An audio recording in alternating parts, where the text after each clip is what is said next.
우선 설교하기 전에 한 1분 30초짜리 위대한 도전 전도 영상 잠깐 보겠습니다. 방송실 준비됐으면 틀어주십시오.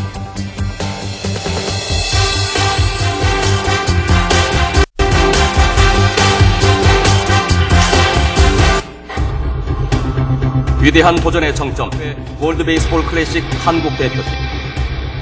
그러나 출발은 불안했다. 감독을 뽑는 일부터 순탄치 않았다. 그러나 악재는 여기서 그치지 않았다. 타선의 핵 이승엽과 마운드에 죽인 박찬호가 소속팀 사정으로 대표팀 합류를 고사한 것이다. 국내 선수 가운데에도 포수 진감용과 유격수 박진만이 부상으로 나서지 못하게 됐다. 중요한 역할을 하고 있는 선수들이 대다수라고 생각합니다. 하나 위대한 도전을 해보겠다 하는 생각으로 할 생각입니다.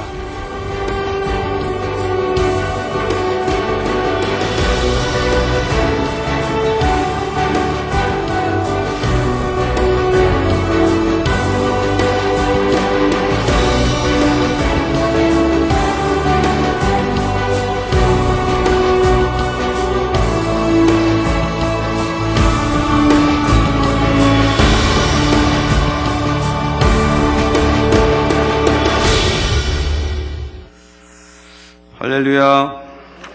따라합시다. 도전하는 자만이 결과를 얻을 수 있습니다. 그렇습니다. 도전하는 자가 성공이 됐든 실패가 됐든 결과를 얻고 꾸준히 도전하는 자가 승리를 갖게 되는 겁니다. 오늘은 전도는 생명운동입니다 라는 제목으로 하나님 말씀 증거하도록 하겠습니다.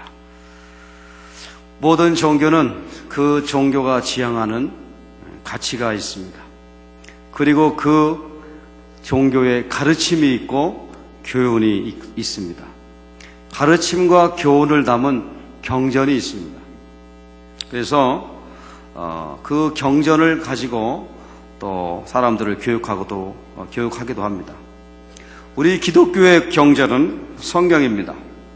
성경을 이렇게 가만히 읽어보면 한 가지 분명하게 흐르고 있는 흐름이 하나 있는데 그것은 바로 생명을 사랑하고 있다는 사실입니다. 성경은 다른 종교 그 어느 것보다도 생명을 사랑하기 위해서 정말 생명을 위해서 기록된 말씀입니다. 그러니까 우리 주님께서도 마태복음 10장 26절에 사람이 온 천하를 얻고도 제 목숨을 잃으면 무엇이 유익하리요? 사람이 무엇을 주고 제 목숨과 바꾸겠느냐? 이렇게 말씀하고 있습니다. 그래서 우리 기독교는 생명의 종교다 그렇게 말씀하고 있습니다. 생명의 종교. 또 그 생명을 가지기 위한 사명, 또 하나님이 주시는 계명을 따라 사는 것이 우리 기독교의 핵심 종교 내용입니다. 오늘 읽은 말씀도 그러한 말씀이죠. 사도 요한이 요한복음 1장을 기록하면서 이렇게 여러 가지 말씀했어요.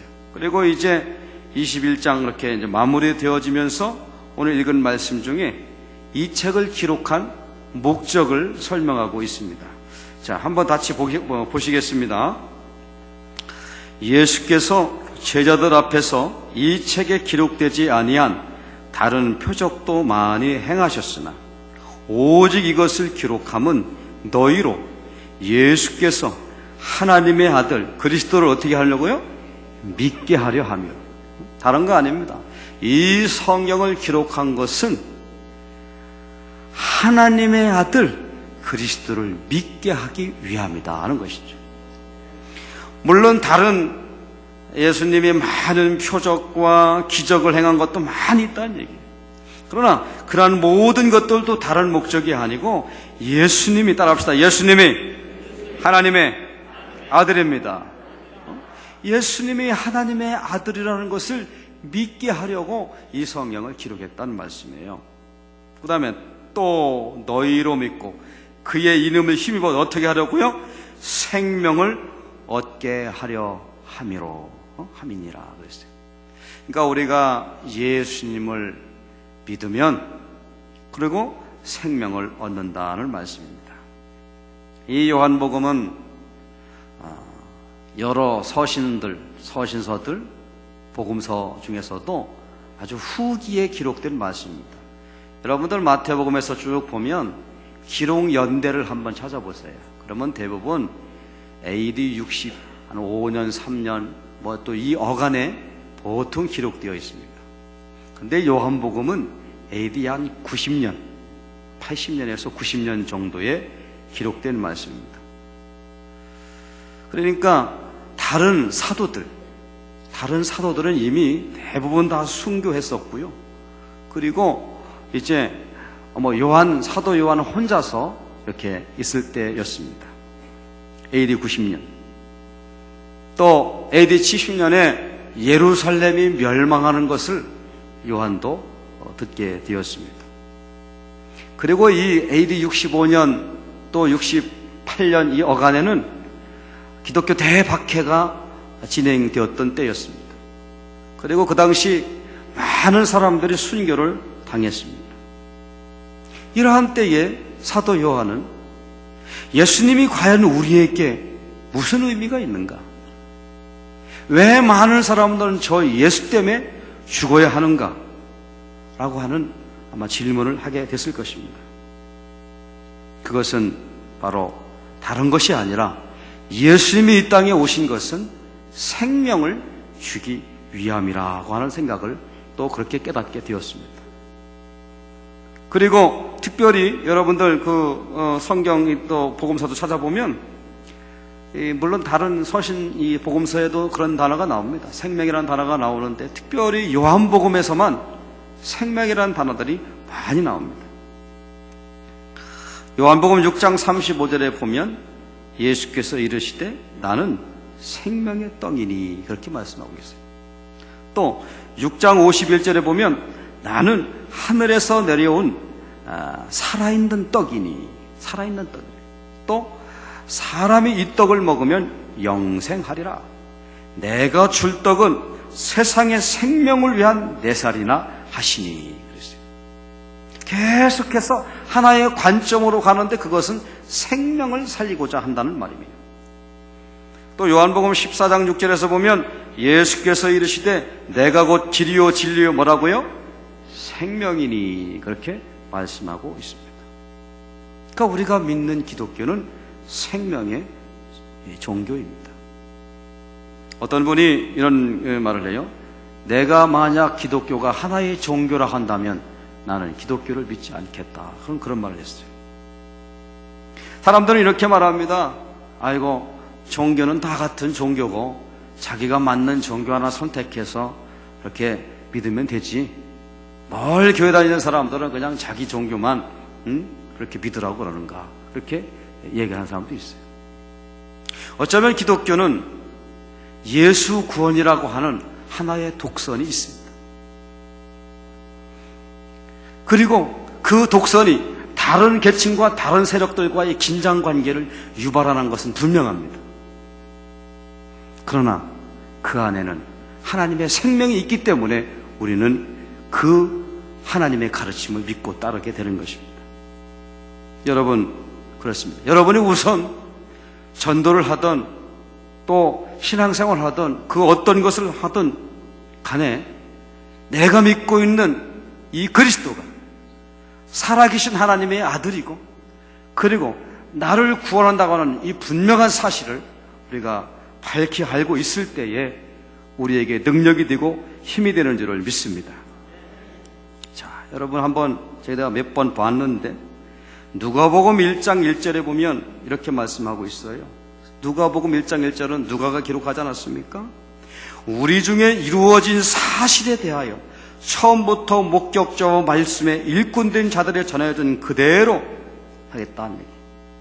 또 오늘 이 요한복음도 마찬가지로 사도 요한이 나이가 많으신 분이고 많은 사도들이 그렇게 순교를 당하고 주님과 함께 그렇게 공생애를 보내시고 하는 그런 모든 과정을 다 겪고 내리는 결론은 예수님은 생명이시다.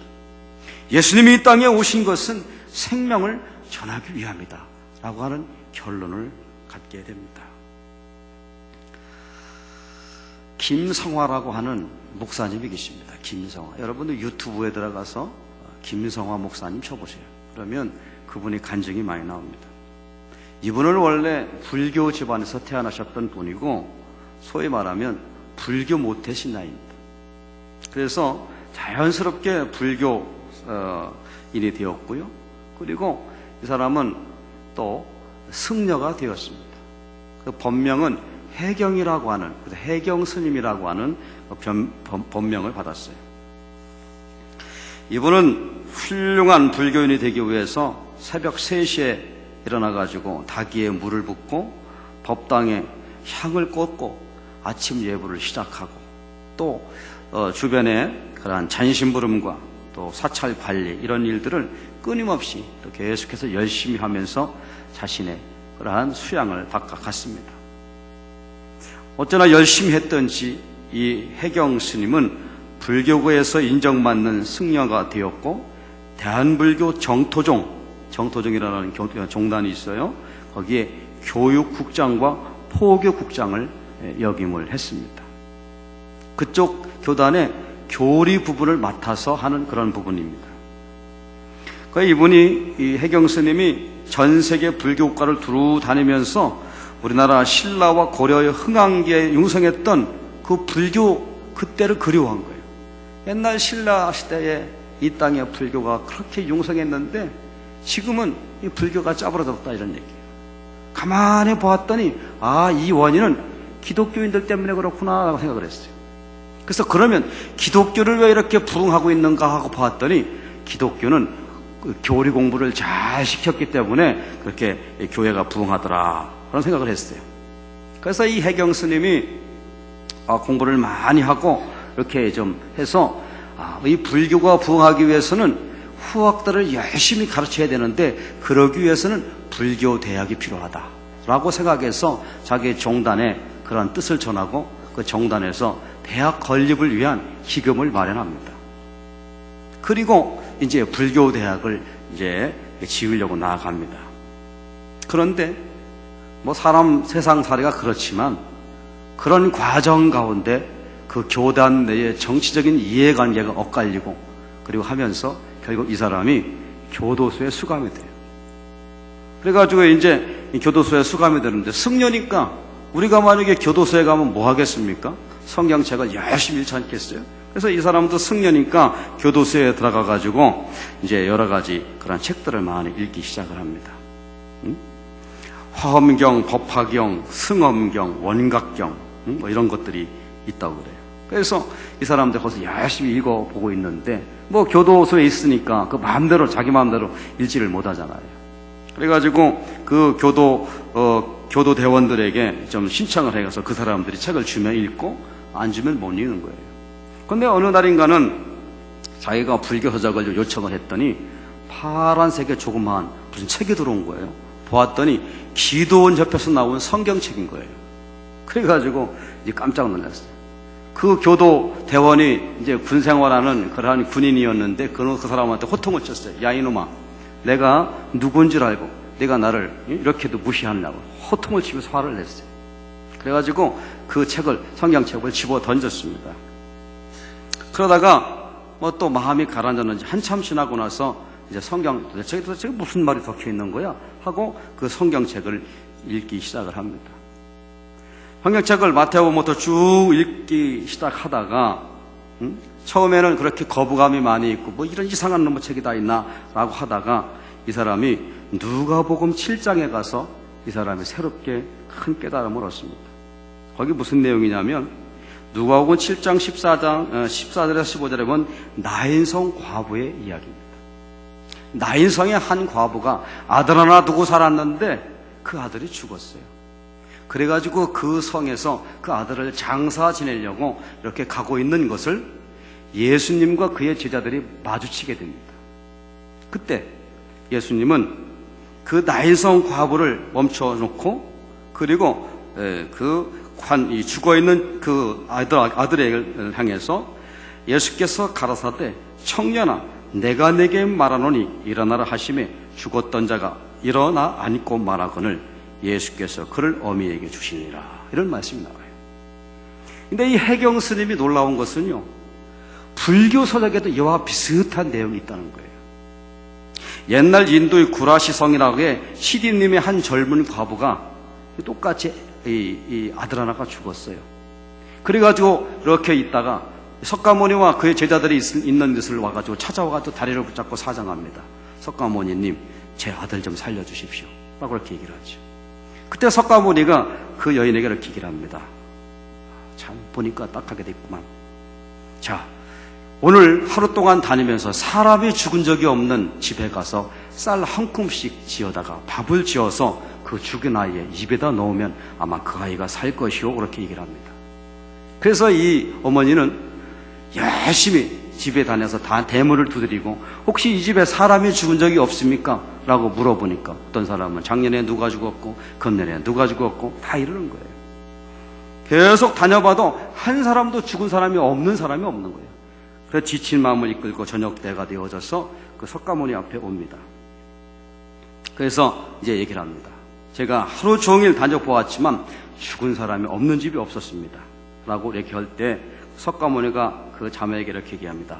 생자 필멸이라. 사람이 나면 반드시 죽는 것인데 인연 따라 일어나고 인연 따라 없어지니 무엇을 슬퍼하리요? 라고 이렇게 인간의 숙명인 것을 그렇게 이야기를 합니다. 똑같은 이야기가 한쪽에서는 인간의 숙명으로 넘겨져 버리고 그리고 그 숙명을 따르라고 가르쳐주고 또 한쪽에서는 그 사람, 그 아이를 살려주면서 새로운 생명을 얻게 한다. 이런 말입니다. 이 해경 스님은 이때 더 기독교에 대한 호감을 가지게 되고 성경을 독파하고 결국에는 개종을 해서 지금은 총신대학을 졸업하고 지금은 목사님이 되었어요. 이분이 이런 말을 했어요. 부처님은 인간 생사 화복의 문제만 제시할 뿐 해답을 주지 못하고 예수님은 인간 생사 화복의 문제뿐만 아니라 그 대답도 열어주신다. 이렇게 얘기했습니다. 그리고 또 한 가지, 불교는 위안을 주지만 성경은 해결을 준다. 석가는 죄의 무게를 알게 하지만 예수님은 죄의 해결을 제시한다. 그렇게 이야기하고 있습니다.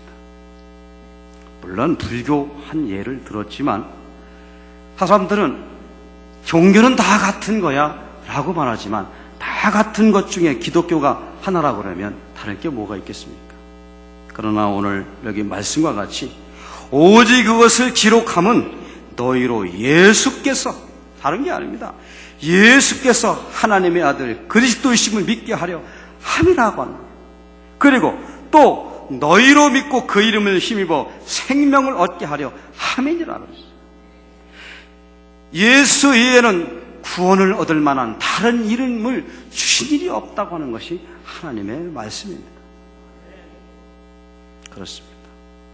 종교에는 두 가지 종교가 있습니다.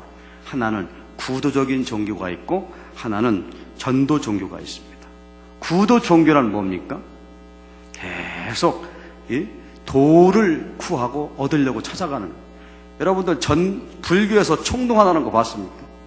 총동을 할 수 없는 게 그분들은 계속해서 도를 찾는 중이기 때문에 못하는 거거든요.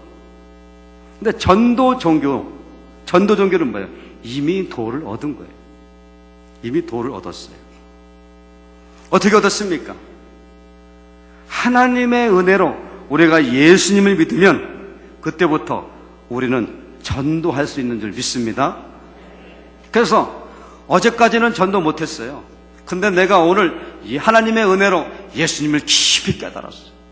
성령의 중생을 체험했어요. 그러면 내일부터 전도할 수가 있어요. 다른 종교에서는 이런 시스템을, 사고 자체를 이해를 못합니다. 너는 어제까지 예수님 안 믿었잖아. 근데 며칠 됐다고 전도하는 거지? 그러는 거예요. 옆에 분하고 인사합시다. 나도 전도할 수 있습니다. 당신도 전도 잘할 수 있습니다.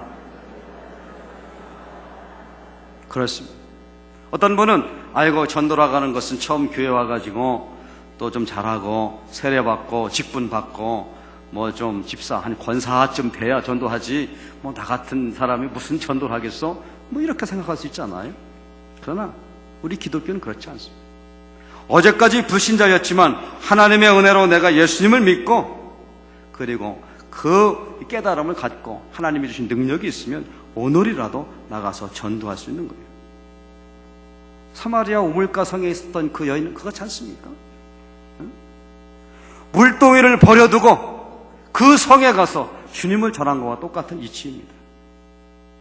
전도는 그리스도인의 지상 명령이라는데 그러면 어떻게 전도를 할 수 있을까 하는 것이죠.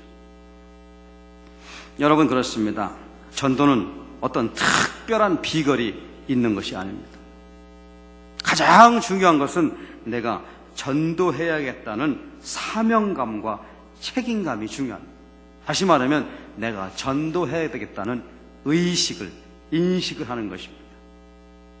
전도는 그 사람에 따라서 내가 전도해야 되는 사람과 또 환경과 이런 거에 따라서 다를 수가 있습니다. 그러나 가장 중요한 것은 내가 전도해야 되겠다고 하는 마음을 먹는 것이 중요합니다. 씨를 곳간에 가다 두고 가만히 있으면 그 씨는 그대로 있는 것이죠. 그러나 그 씨를 꺼내어서 밭에 뿌리면 때가 되면 열고 자라게 되는 줄 믿습니다. 예수님께서 우리에게 말씀하셨어요. 너희는 가서 모든 족속으로 제자를 삼아 아버지와 아들과 성령의 이름으로 세례를 주고 내가 너희에게 분부한 모든 것을 가르쳐 지키게 하라. 할렐루야. 이것을 갖다가 대명령이다 그렇게 얘기를 합니다. 그런데 어떻게 보면 이 명령은 개인에게 주신 명령이라고 보다는 우리 교회에 주신 명령이에요. 한 개인이 어떻게 한 민족을 제자로 삼겠어요. 그러나 우리 교회가 각 교회들에게 주신 하나님의 말씀입니다. 교회 공동체에 주어진 명령입니다. 그러면 교회가 이러한 주님의 지상명령을 받았는데 그러면 이 교회는 어떻게 이 지상명령을 수행할 것인가 하는 것이죠. 그래서 우리 교회도 이렇게 총동원 전도주일 지키는 거 아니겠습니까? 오늘 아침에 들은 말씀, 강권하여 내 집을 채우라 하는 거죠. 사실 총동원 전도주일은 1980년대인가요? 그때 미국에 있는 지역에서부터 총동원 운동이 시작이 되어졌어요. 컨셉은 바로 오늘 누가복음의 말씀과 같이 강건하여 내 집을 채우라 이겁니다. 최대한 가능한 한 모든 방법을 동원하여 모든 사람들에게 한 번인 교회에 와서 말씀을 듣게 한다고 하는 것이 총동원 전도주일의 기본 컨셉입니다. 오늘 우리가 이런 상황 가운데에서 한 가지 분명한 것은 전도는 하지 않으면 안 된다는 사실이에요. 우리가 꼭 인식해야 될 하나님의 우주적인 창조적인 법칙이 있는데 따라합시다. 뿌리는 자만이 거둘 수 있습니다. 아무것도 안 뿌리면 아무것도 안 거두지 못합니다. 아무 일도 하지 않으면 시도하지 않으면 아무 일도 일어나지 않는 것이죠. 그래서 뿌려야 되는 뿌려요. 뿌릴 자가 거두는 것입니다. 뿌린 자가. 갈라디아서 6장 7절 10절에 자기 육체를 위하여 심는 자는 육체로부터 썩어질 것을 거두고 성령을 위하여 심는 자는 성령으로부터 영생을 거두리라. 그래서 파종의 법칙이 있습니다. 심으면 많이 거둔다 하는 말이에요. 전도도 마찬가지입니다. 많이 전도하면 많은 사람들이 올 수 있다는 것입니다. 같은 맥락에서 여러분들도 많이 뿌리시기를 축원합니다. 따라합시다. 뿌리면 반드시 거두게 됩니다. 뿌리면 반드시 거두게 되는 것입니다. 뿌리면. 많은 사람들은 이 영적 생명의 이런 귀중함을 모르고 그냥 살아갑니다. 그러나 우리는 총동원 전도주일 다른 거 아니에요. 정말 많은 사람을 전도해서 우리 교회 또 이렇게 오게 하는 것도 중요하죠. 우선 내 자신이 하나님 앞에 새로운 생명을 탄생시키겠다고 또 하나님이 주시는 생명의 고귀함을 깨닫게 되는 좋은 동기가 되는 것입니다. 여러분, 사람들은 지금도 영원한 생명, 하나님이 주시는 귀한 생명을 바라보지 못하고 육신의 안위와 또 육신적인 생각만 빠져 살고 있습니다.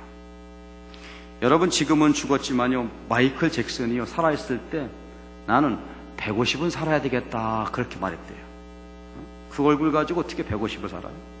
그래서 그 사람은요, 오래 살기 위해서 얼마나 위생적이었는지 담배 피다가도 카페트에 담배가 떨어지면 자기 손으로 안 주웠대요. 왜? 그 카페트에 있는 균이 자기가 묻을까봐. 그리고 또 젊어지기 위해서 매일 100% 농축 상수에 들어가가지고 하루에 몇 번씩 들어갔다 나갔다 있다는 얘기. 이 사람의 생명은 무슨 생명이에요? 육신에 집착하는 생명이에요.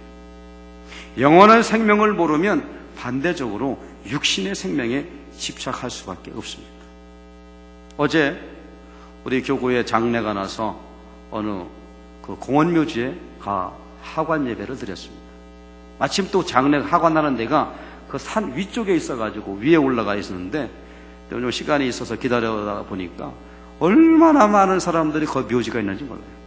그래서 옆에 그 공원 관리인한테 여기 보통 몇 기 정도 있습니까? 했더니 4만 기 정도가 모셔져 있다고 하더라고요. 야, 대단하다. 4만 명이면 어지간한 시 하나 정도 되지 않나 하는 거예요. 가만히 봤더니 조경은 너무 잘 돼 있는데 밤에는 무서울 것 같아요. 왜냐? 깜깜하고 전기불 가로등 아무것도 없어요. 그런 생각을 했습니다. 4만 명의 사람들이 4만 명의 인생이 거기에 묻혀 있는데 밤에는 전기불이 필요 없다. 왜?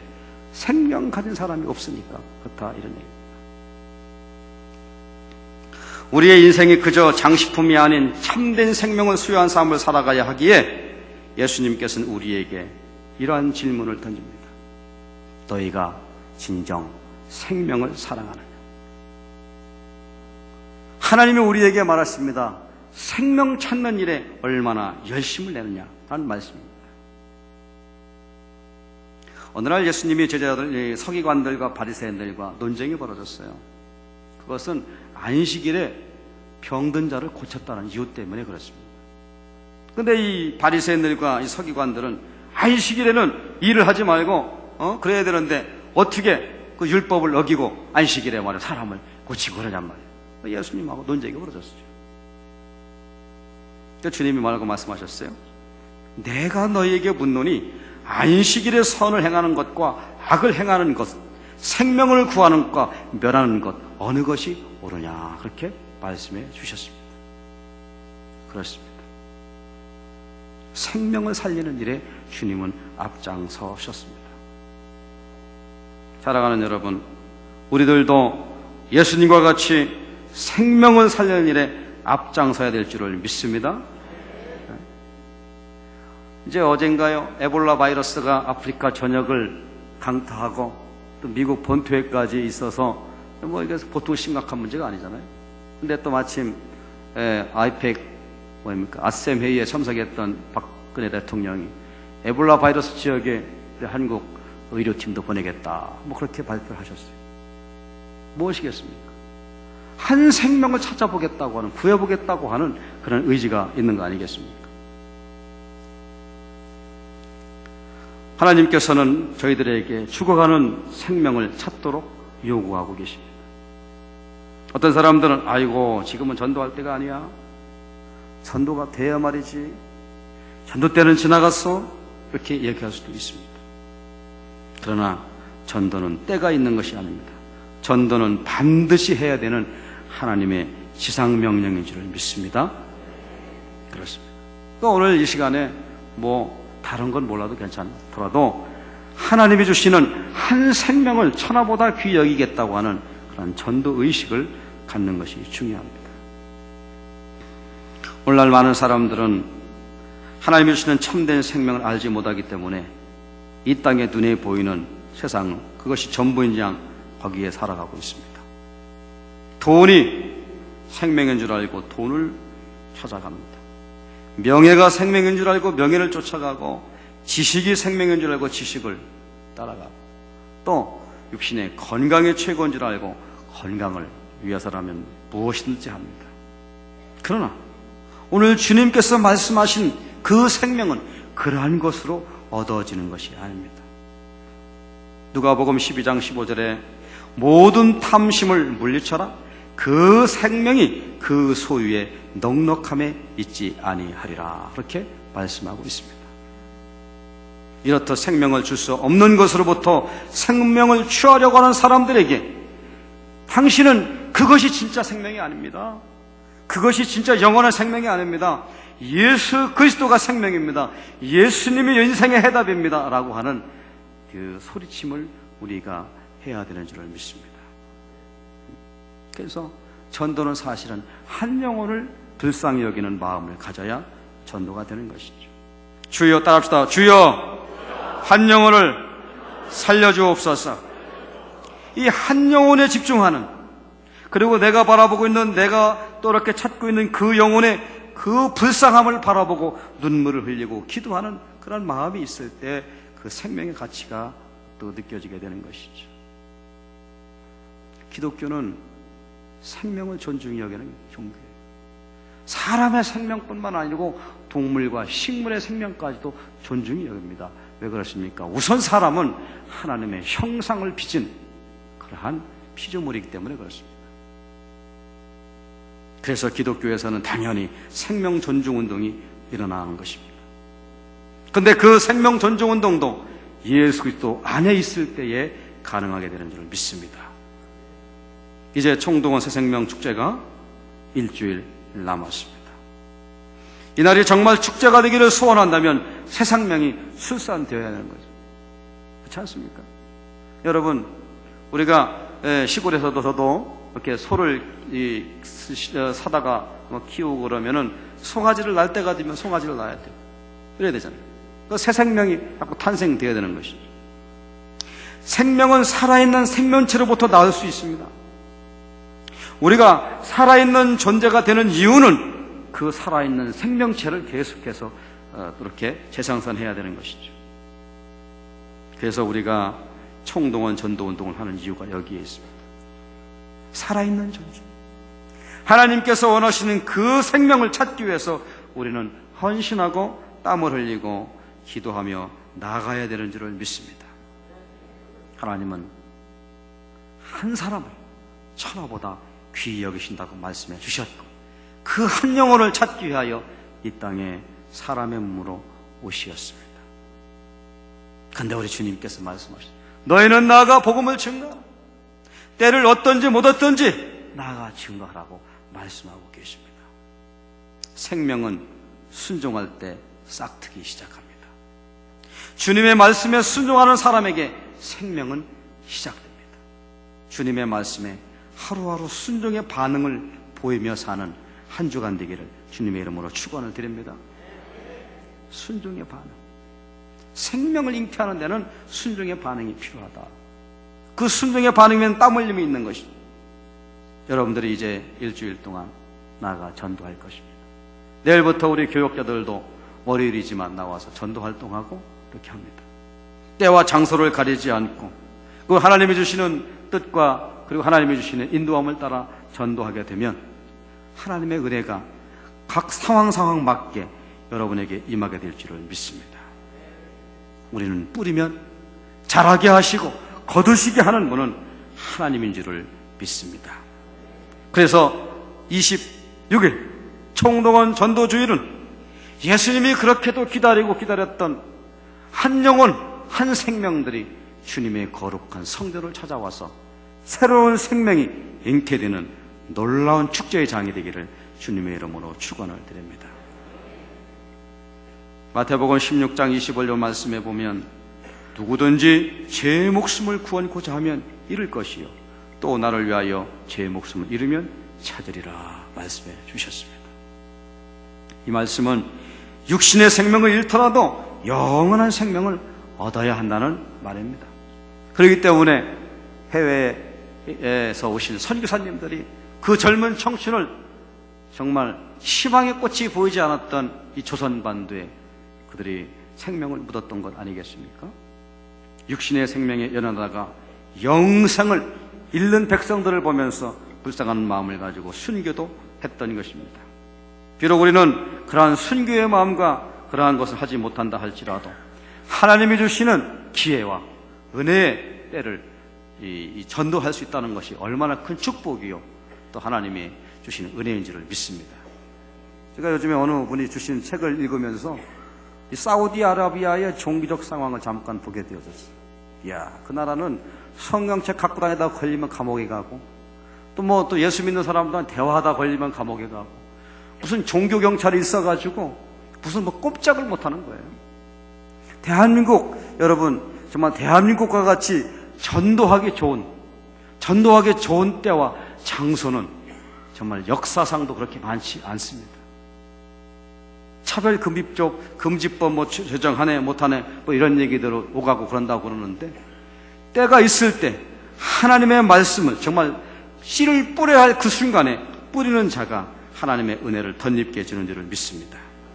고린도후서 4장 18절에 보면 이런 말씀이 있어요. 우리가 주목하는 것은 보이는 것이 아니요 보이지 않는 것이니 보이는 것은 잠깐이요 보이지 않는 것은 영원함이니라 그랬습니다. 우리가 눈에 보이는 것이 우리의 영원한 것이라면 뭘 신앙생활 하겠습니까? 그러나 베드로전서의 말씀과 같이 이 세상의 것들은 눈에 보이는 것들은 썩어지고 없어지고 쇠하여질 것들 뿐이라 그렇게 말씀하고 있습니다. 이 세상의 것은 잠깐 지나가 버리고 맙니다. 그러나 보이지 않는 하나님의 나라는 영원합니다. 그 영원한 하나님의 나라는 예수 그리스도라고 하는 생명을 덧입고서야 갈 수가 있게 되는 겁니다. 다 같은 종교가 아닙니다. 기독교 오늘 이 말씀과 같이 사도 요한도 그런 것이죠. 예수님께서 이 땅에 오신 목적은 바로 그 이름을 힘입어 생명을 얻게 하려 하기 위함이라는 말씀입니다. 정동원 전도지 내일 새벽부터 나와서 기도하시면서 여러분들이 정말 기도하며 전도하는 그 영혼들 손길 위에 하나님의 은혜가 하나님의 축복이 함께하기를 주님의 이름으로 축원을 드립니다. 우리 260장 찬송하시고 이제 감독님 나오셔서 이렇게 네.